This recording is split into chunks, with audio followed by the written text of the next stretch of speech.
Nos 2 meses anteriores, nós havíamos meditado sobre a figura de Abraão. E hoje, então, gostaria de dar um passo adiante e adentrarmos na vida de Isaac, que é seu filho. E se de Abraão nós meditávamos sobre a sua prudência, sobre a sua justiça, hoje eu gostaria de olhar para Isaac e contemplar nele a capacidade do amor esponsal.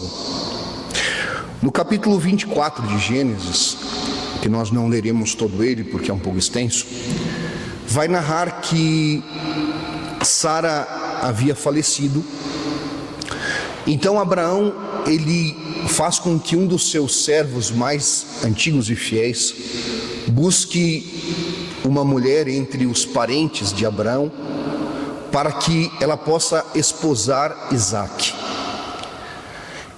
E é bonito que nesse contexto nós vamos ver 3 coisas que eu gostaria que aprendêssemos dos patriarcas a viver como homens o amor esponsal. Sara morre e Abraão percebe que existe uma solidão, uma dor no coração de Isaac, que tinha sido amado por sua mãe.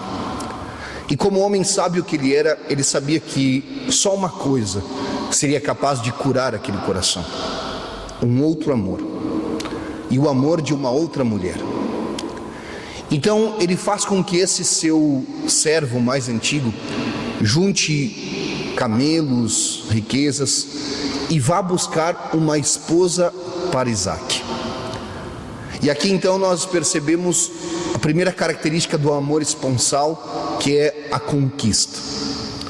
Depois, quando Rebeca vem vindo do lugar em que ela habitava para conhecer Isaac, vai narrar 2 coisas que eu gostaria que ouvissem, que é a conclusão desse capítulo.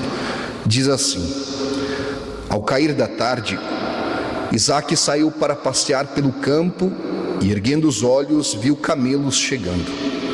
Rebeca também, erguendo os olhos, viu Isaac. Ela desceu do camelo e perguntou ao criado: quem é aquele homem que vem caminhando pelo campo ao nosso encontro? O criado respondeu: é meu senhor. Ela puxou o véu e se cobriu. Então o criado contou a Isaac tudo o que havia feito.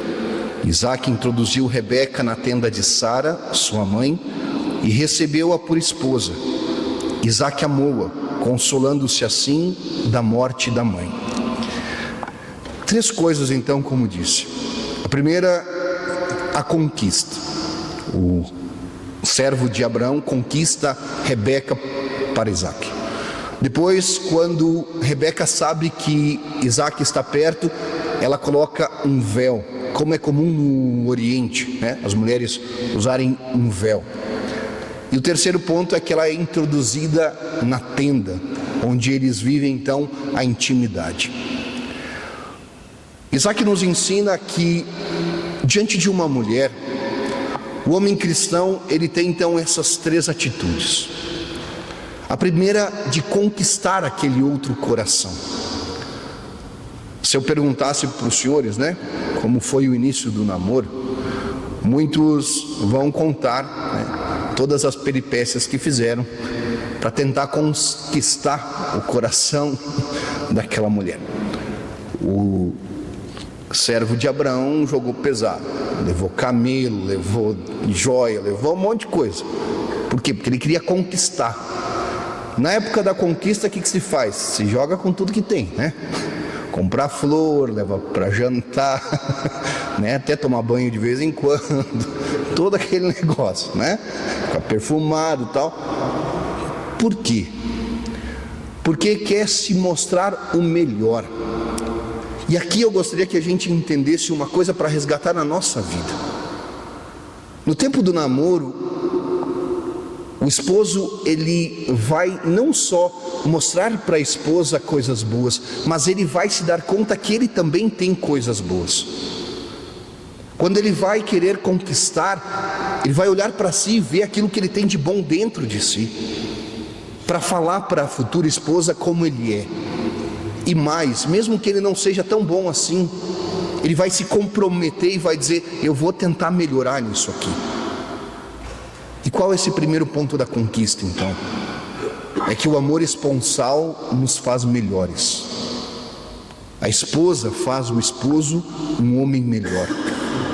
Faz ele melhor porque lembra o homem bom que ele é, mas também o faz melhor porque faz com que ele busque ser melhor.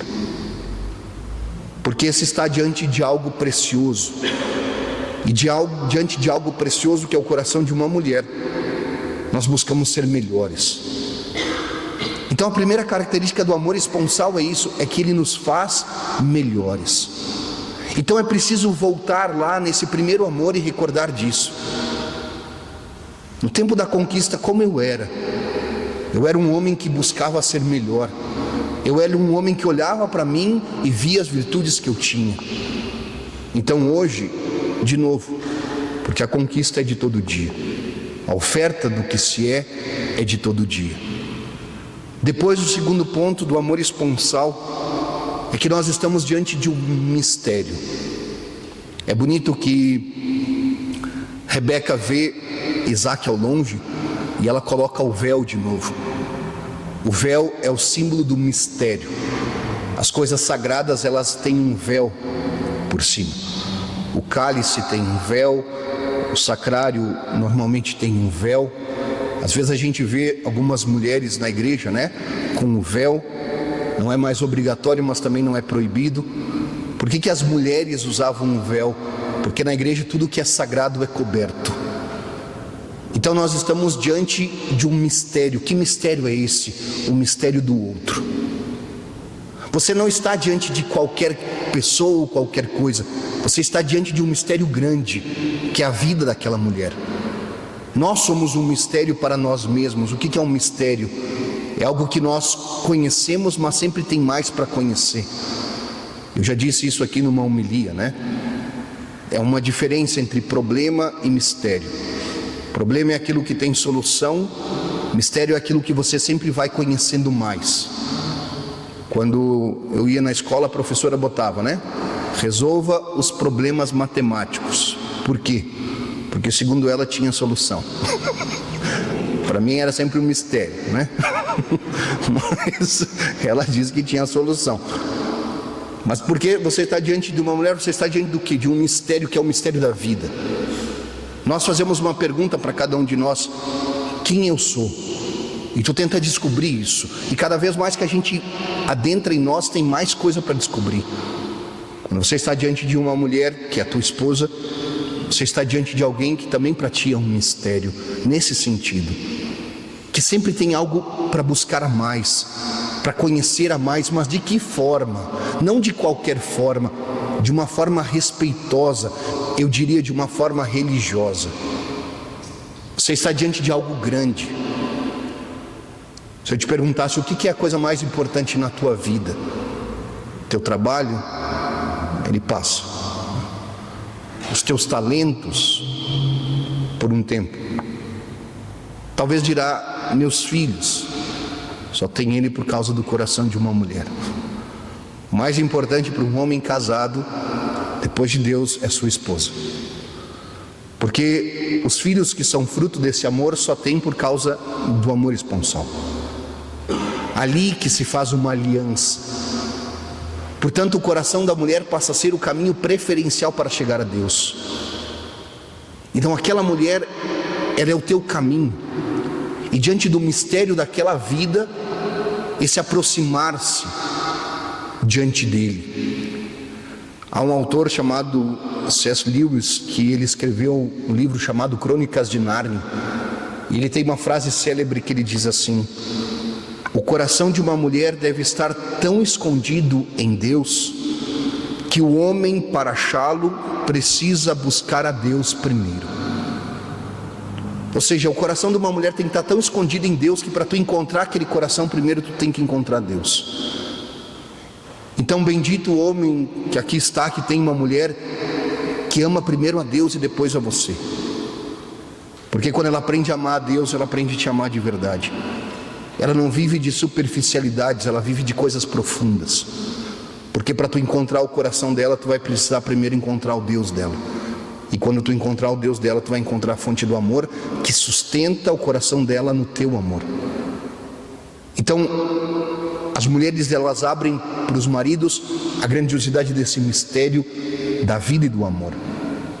E por fim, nós vimos que Isaac, ele introduz Rebeca na tenda de sua mãe Sara e a toma como esposa. E a tenda aqui é o símbolo da feminilidade. Em primeiro lugar, nós os homens, as mulheres também, mas nós aqui que somos homens, nós conhecemos uma tenda. Que tenda foi essa? O útero da nossa mãe. Nós tocamos o mundo no útero de uma mulher. O primeiro contato que nós tivemos com o mundo foi com o universo feminino. E ali nós fomos amados e gerados. E as nossas mães nos ensinam o quê?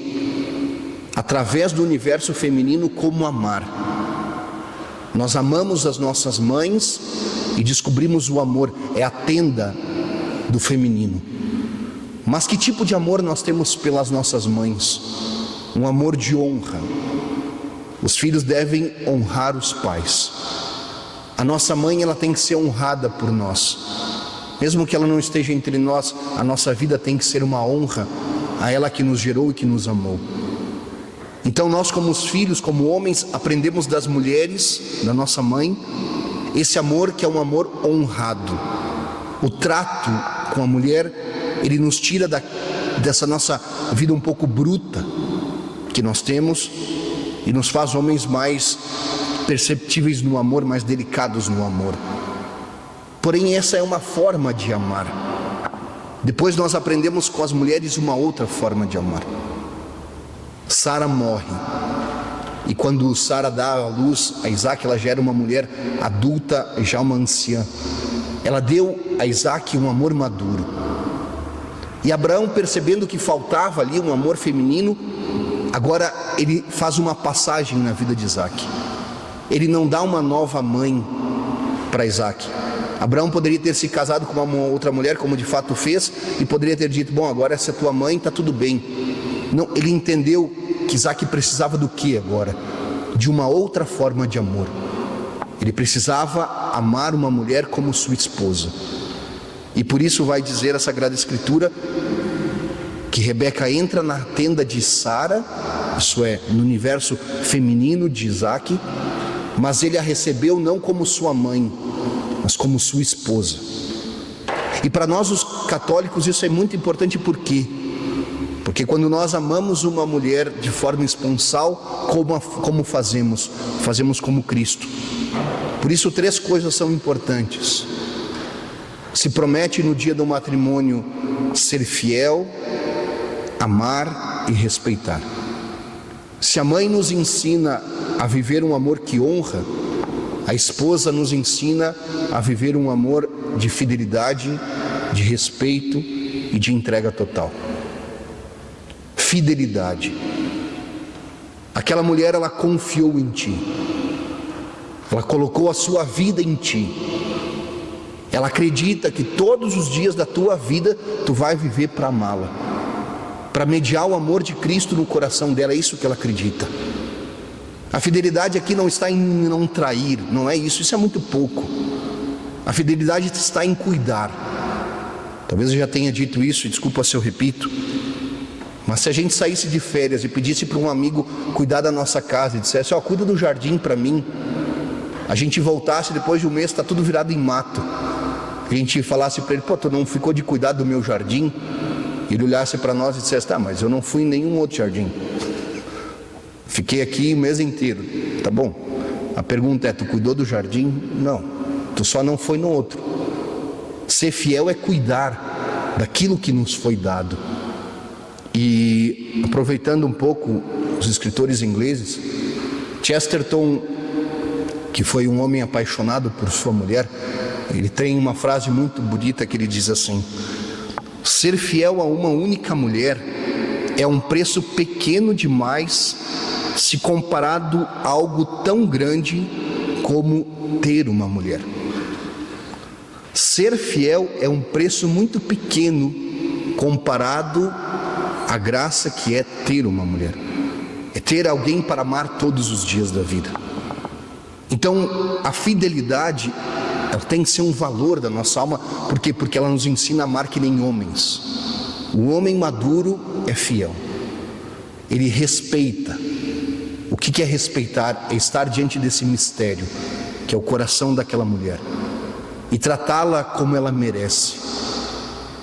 Desculpa aqui, eu não quero trazer dor a nenhum coração, mas no silêncio do coração de vocês, pensem na vez que talvez vocês mais desrespeitaram, seja por uma ação ou por uma palavra, a esposa de vocês ou a namorada de vocês. Se um de nós fizesse a mesma coisa com a esposa de vocês ou com a namorada, falasse aquela palavra ou tivesse aquela atitude, o que eu espero? Eu espero que vocês ficassem bem loucos e fossem lá tirar satisfação, porque se a gente não faz isso, nós não somos merecedores daquela mulher. Se a gente faz isso com os outros, por que nós nos permitimos? Nós não podemos, porque Deus nos confiou, ou confiou aquelas mulheres para cuidar, para respeitar. Isso tem que estar profundamente dentro de nós. E por fim, nós nos prometemos e comprometemos em amar todos os dias. E amar é querer o bem. As mulheres de vocês, elas têm que, não outra coisa senão serem santas. Esse é o maior bem que a gente pode ter sobre a terra. E o caminho de santidade não se faz sozinho, se faz junto. A palavra cônjuge, já talvez falei em algum momento aqui, vem do latim cum iugos. Iugo, o jugo, né? Se alguém já viu uma junta de boi, né? O mineiro e o baiano, né? Já viram, né? Tem uma canga que coloca em cima. A figura não é bonita, mas a ideia é boa, né? O que é o matrimônio? É uma canga de boi. É isso. Cônjuge é isso. Tem que ir para o mesmo caminho, tem que ir no mesmo passo. Se um vai para um lado, outro para o outro, não dá certo. Se um para o outro caminho, não dá certo. A gente caminha e carrega o fardo do amor juntos, porque ama todos os dias. Então que hoje Isaac nos ensine de verdade isso. E por fim, eu digo aos homens que aqui estão, que aprendamos também de Abraão. Isaac só aprendeu a amar Rebeca porque ele teve um pai que o ensinou. Foi Abraão que preparou o caminho. Nós vivemos com uma juventude perdida que eles não sabem fazer o caminho do amor. E eles só vão aprender com homens maduros. Hoje nós temos a graça de ter aqui os guris rezando o terço com a gente. Por que essa piazada está aqui? Porque eles estão aprendendo com homens maduros a rezar. Nós estamos ensinando eles. Ensinando a arte de rezar, mas também temos que ensinar a arte de amar. Lá no grupo deles, lá na bagunça da escola, tá, lá a gurizada pode falar um monte de bobagem sobre o amor. Nós não. Nós temos que ensiná-los a amar uma mulher direito. Nossos filhos, nossos netos. Como é que a gente faz isso? Em primeiro lugar, dando o exemplo. Eles olhando para nós e dizendo, quando eu crescer eu quero amar uma esposa que nem meu pai ama a minha mãe, ou como meu avô ama a minha avó. Nós temos que ser esse modelo. Nós temos que ensinar e gerar uma nova geração justamente nessa arte do amor. Então, a exemplo dos patriarcas, nós também possamos viver a radicalidade do amor esponsal. Louvado seja nosso Senhor Jesus Cristo.